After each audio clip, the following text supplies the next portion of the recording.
सिद्धेभ्यः। मंगलम भगवान वीरो मंगलम गौतमो गणी मंगलम कुंद कुंदार्यो जैन धर्मोस्तु मंगलम सर्वमंगल मांगल्यम सर्वकल्याणकारकम प्रधानम सर्वधर्माणां जैनम जयतु शासनम वंदे विद्यासागरम। ये बोलो शासन नायक के केदारनाथ श्री महावीर भगवान की, मूल नायक श्री 108 चिंतामणि पार्श्वनाथ भगवान की जय। संत शिरोमणि आचार्य भगवंत श्री 108 विद्यासागर जी महामुनि राज की जय। मुनिवर श्री 108 आचार्य श्री 108 समय सागर जी महामुनि राज की जय। मुनिवर श्री 108 रजत सागर जी महाराज की जय। सिद्ध चक्र महामंडल विधान की। समस्त मुनि संघ की। अभी हम जब धर्मशाला से निकल के और पांडाल की ओर आ रहे थे, उस समय बहुत सारे बच्चे पिचकारी से रंग खेल रहे थे। तो कई प्रकार के कलर थे उनके पास, एक दूसरे को वो अपने अपने रंग में रंग रहे थे। लेकिन जैसे ही पांडाल आए और पांडाल में देखा जब कि इतनी आधुनिकता के बाद भी इतना बड़ा महोत्सव दुनिया में मनाया जा रहा है, उसके बाद भी आप लोग कौन से रंग में रंगने आ गए? देव शास्त्र गुरु के रंग में रंगने के लिए बैठे हैं सबके सब। ये बहुत बड़ी बात होती। एक आपको लगता है कि 8-10 दिन से डेली कंटिन्यू हम लोग आ रहे हैं और धर्म ध्यान कर रहे हैं यहाँ पे आके, तो ये छोटी मोटी बात नहीं है। आप सोचो, जो व्यक्ति चाहते हैं कि सिद्ध चक्र महामंडल विधान एक बार अपने जीवन में बैठ जाएं या करवा लें, तो उनसे पूछो, जब उनको बाधाएं आती हैं, अभी सहजता में सब कुछ मिल रहा है, लेकिन जिनको अंतराय आता है इन अनुष्ठानों में, उनसे पूछो कितनी बड़ी कीमत होती है इन अनुष्ठानों की। सामूहिक अनुष्ठान जो होते, सामाजिक अनुष्ठान, उनकी कीमत उनको मालूम पड़ती है जो कि चाहते हुए भी उसमें शामिल नहीं हो पाते। ऐसे व्यक्तियों के लिए अब क्या सब कुछ आयोजक तैयार है, सब कुछ है, लेकिन वो शामिल नहीं हो पा रहा उसमें, तो ये बहुत बड़ा अंतराय कर्म है। अपन लोगों ने ऐसा सामूहिक पुण्य बांधा होगा कभी न कभी जीवन में, जिसके कारण अपन आज बैठ के मिलके और जिनवाणी की 2 बातें सुन पा रहे हैं, सिद्धों की आराधना हम लोग कर पा रहे। अब बात करते हैं अपन सम्यक दृष्टि के राग की। एक बार क्या हुआ कि हम लोग अभी सैनिक चरित्र पढ़ रहे हैं, तो सैनिक चरित्र में बहुत अच्छी घटना आई थी कल, कि चेलना को जब मालूम पड़ा, सैनिक के घर में आई चेलना, नई बहू थी, तो आके उसने देखा कि यहाँ पे चारों ओर और जैन धर्म का प्रचार कहीं भी नहीं, हर ओर क्या है, मिथ्यात्व का अंधेरा छाया हुआ है। चारों ओर जो विपरीत क्रिया वाले धर्म हैं, उन्हीं का चारों ओर प्रचार है। बस मांसाहार का सेवन किया जाता है, और राज धर्म जो है वो कौन सा है? मिथ्या धर्म है। तो उसको देख के तड़पन होने लगी अंदर अंदर, वो बिना पानी की मछली जैसी तड़पने लगी। वो क्या कहती है सैनिक से कि आपके महल में कितने वैभव हो, कितना आलीशान चक्रवर्ती जैसा वैभव आपका है, सब कुछ है, लेकिन मुझे एक भी पल यहाँ मन नहीं लग रहा। उसने कहा क्यों? तो उसने कहा कि मैंने जब से राजमहल में आई हूँ, किसी भी जिन मुद्राधारी मुनिराज के दर्शन नहीं किए, किसी भी जिन बिंब के दर्शन नहीं किए। जैन धर्म का आयोजन, किसी भी आयोजन में मैं शामिल नहीं हुई। मेरा ऐसा जीवन कभी नहीं निकला। बचपन से और युवावस्था तक मैंने क्या देखा? मात्र धर्म व वातावरण देखा। नित्य प्रति अभिषेक पूजन प्रक्षाल आदि किया, जो शास्त्र आदि है उनका पठन किया, तो यहाँ पे कुछ नहीं मिल रहा। तो ये क्या था? चेलना की दृढ़ता थी सम्यक्त के प्रति, और चेलना का जैन शासन के प्रति राग था। अब देखो, आचार्य श्री के पास एक बार क्या हुआ, मुनिराज पहुंचे, छुल्लक जी थे, छोटे छोटे छुल्लक बने थे नए नए, ये क्षमा सागर जी वगैरह सब। तो आचार्य श्री के पास जाके पूछते हैं, गुरुदेव, एक कुछ पंडित जी लोग आए थे, अभी सोनगढ़ वाले होंगे, कोई विपरीत मान्यता वाले। तो उन्होंने क्या बोला कि आचार्य श्री, आपके पास, हमारे पास अभी कुछ पंडित लोग आए थे, उन्होंने क्या बोला कि आपने परिवार छोड़ दिया, माता पिता घर परिवार सब छोड़ दिया, वहाँ राग करते थे और यहाँ गुरु से राग कर रहे, राग तो कर रहे अभी भी। तो उनको लगा, छुल्लक जी लोगों को लगा कि बात तो सही है, वहाँ भी संबंध थे, यहाँ भी संबंध हम बनाए हुए अभी भी, तो मतलब क्या हुआ घर छोड़ने का।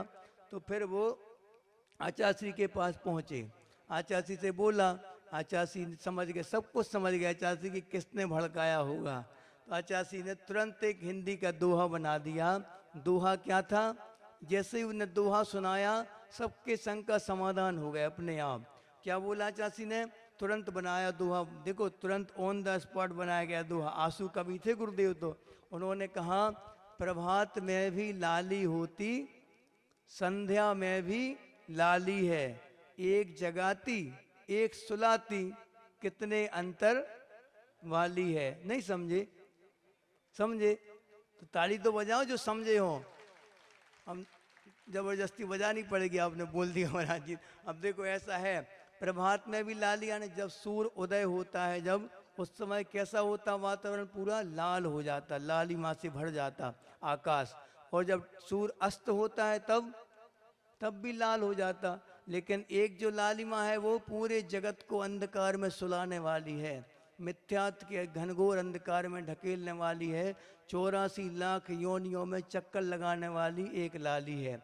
और एक लाली कैसी है, भाव भ्रमण को से मुक्त कराने वाली है, जो अपने जीवन में केवल ज्ञान रूपी सूर्य को प्रकट करने वाली ऐसी लाली।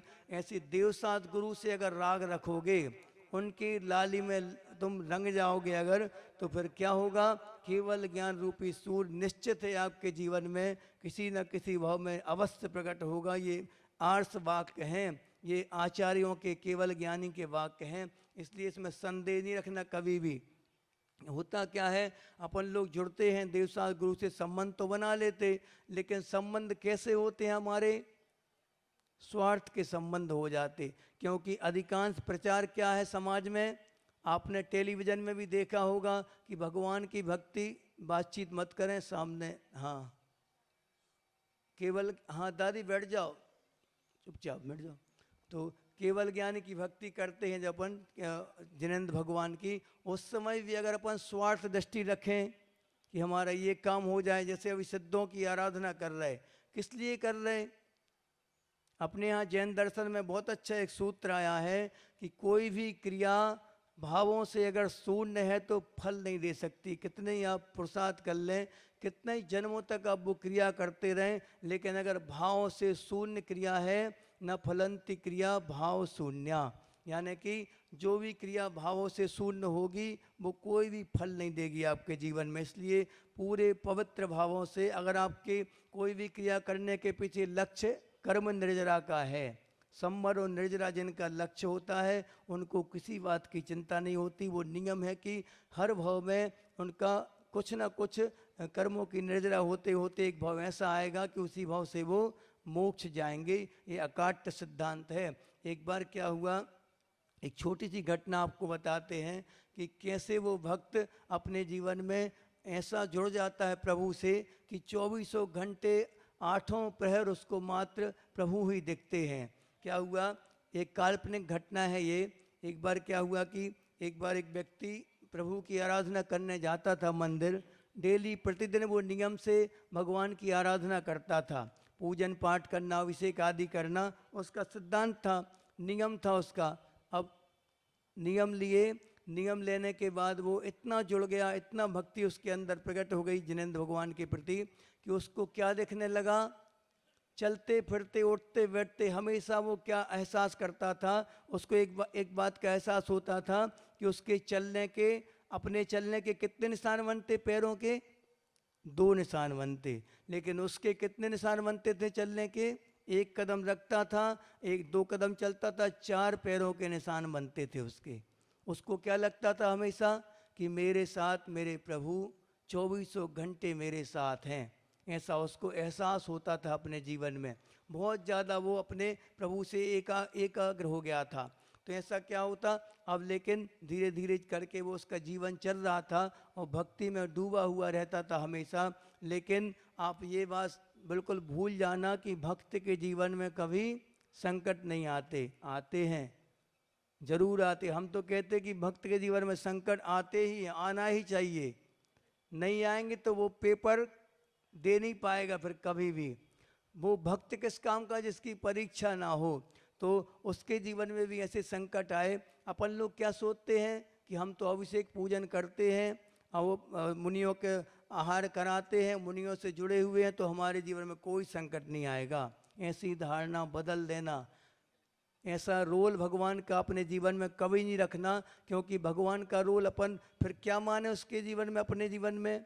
भगवान का रोल ये है कि संकटों में जैसे भगवान स्थिर रहे और अपनी दृढ़ बुद्धि से संकटों को सहन किया, वैसे ही हम भी करेंगे।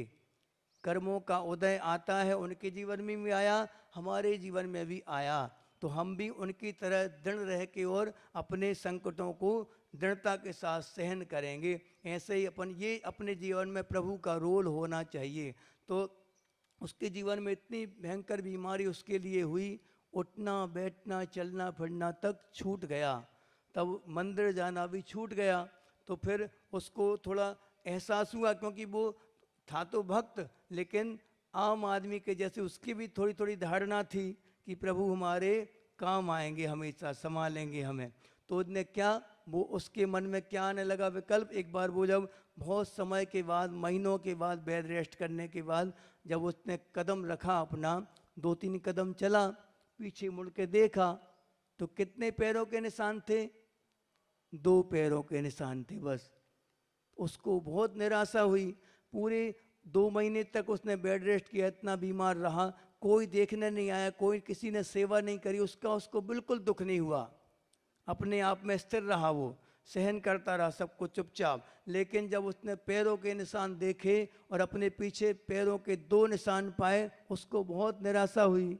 उसने कहा कि दुनिया ने साथ छोड़ दिया, हमें कोई दुख नहीं था, लेकिन प्रभु आप ही ने साथ छोड़ दिया, इसका हमें सबसे ज़्यादा दुख है। अब मैं किसके लिए जीऊँ, क्या करूं? ऐसा सोच के और वो एक बार प्रभु के मंदिर पहुंचा और वहाँ आराधना करी प्रभु की बहुत दिनों के बाद, और तन्मय हो गया आराधना में। और क्या पूछा भगवान से? भगवान से कहा कि भगवान हमें बिल्कुल निराशा नहीं हुई थी जब कुछ किसी ने साथ नहीं दिया, परिवार ने साथ नहीं दिया, रिश्तेदार नातेदार किसी ने साथ नहीं दिया मेरी बीमारी में, संकट में, लेकिन आपने साथ नहीं दिया, इसका मुझे हमेशा दुख रहेगा। तो भगवान ने क्या कहा? भगवान ने कहा, देखो सुनो सुनो, बीच में ये भगवान ने क्या कहा? उनके शब्द क्या थे? उनके शब्द थे कि देखो, जब तुम बीमार थे, अस्वस्थ थे, उस समय जब तुम पहली बार चले, तुम्हारे कितने पैरों के निशान थे? उसने कहा 2 पैरों के निशान थे, हमारे थे वो। तो उसने कहा तुम गलत फहमी में हो, वो पैरों के निशान किसके थे? हमारे थे।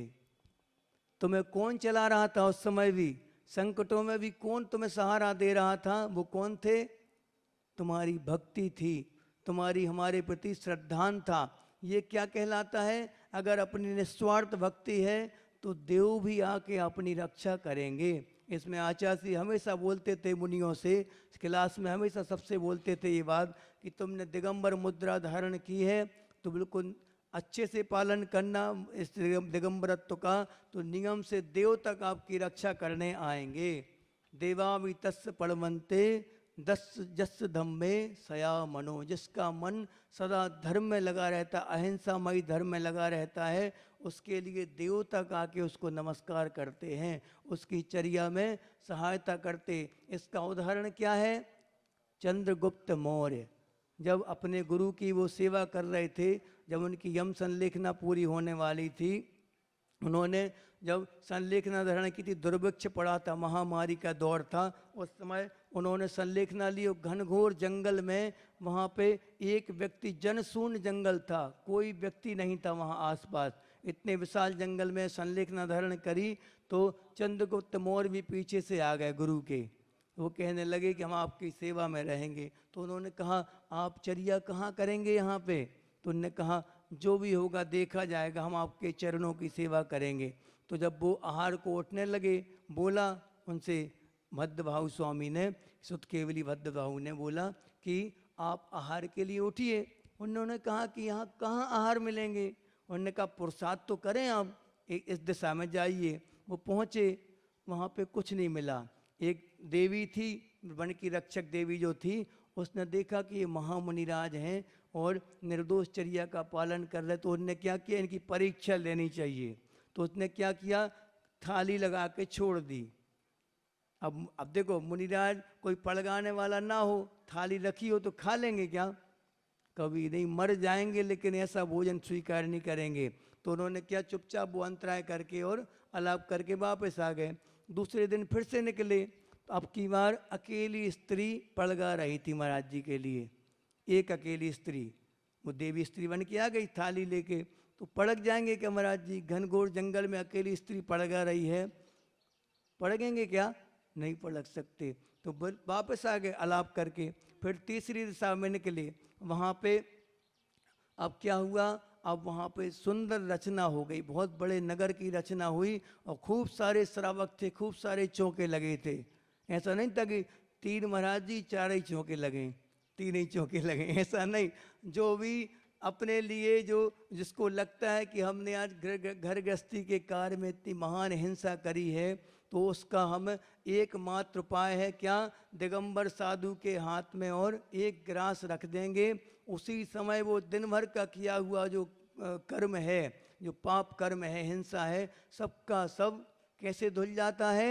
जैसे खून को धोने के लिए पानी, उसमें उदाहरण दिया है आचार्य समंत भद्रदेव ने, रुद्र मलम धावते वारी, यानी कि ग्रह कर्म नापि निचितम, यानी निश्चय से जो घर गृहस्थी के कर्मों में, जो पाप कर्मों में, क्रियाओं में जो पाप का अर्जन किया था, जो खून के समान धब्बे लग गए थे आपके सफ़ेद कपड़े पे, उनको धोने के लिए पुण्य कर्म क्या है, तो महामुनियों के लिए एक ग्रास दे दो अपने हाथ से बनाया हुआ, तो उससे क्या होगा, दिन भर के किए हुए पाप कर्म अपने आप धुल जाएंगे। इतना महान ये कर्म बतलाया। उसमें शिथिलता होने लगी आजकल श्रावकों में, ये होना नहीं चाहिए।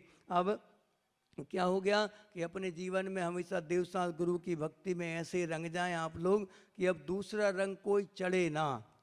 हाँ, किसी भी, जब वीतरागता का जब रंग चढ़ता है तो फिर कोई दूसरा रंग उसकी बराबरी कर ही नहीं सकता। जैसे आजकल वो चलता ना, सफ़ेदा पोत देते हैं कलर, वो उसके बाद फिर दूसरा कलर कोई नहीं चढ़ता। या फिर डामल पोत दो, डामल के बाद फिर कोई दूसरा, ऐसे ही डामल आने काला रंग। काला रंग किसका होता है? साधु परमेष्टि का काला रंग होता। झंडे में देखना कभी काला रंग नीचे के, या फिर डार्क ब्लू या फिर काला, ये दोनों रंग साधु परमेष्टि के कहलाते। और जिसके ऊपर साधु का रंग चढ़ गया, उसके ऊपर फिर दूसरा किसी साधु का रंग नहीं चढ़ेगा। इसलिए सबके जीवन में ये होली का त्यौहार ऐसे मने कि देवसाल गुरु का रंग एक बार चढ़ जाए। वो कब उतरे? सीधा सिद्धालय में जाके जब आप बेरंग हो जाएं, तब आपके ऊपर से वो रंग उतरे। सबके जीवन में ये बहार आए। इसी भावना के साथ संत शिरोमणि आचार्य भगवंत श्री विद्यासागर जी महामुनि राज की, समस्त मुनि आचार्य संघ की जय। आइएगा हमारे बीच में।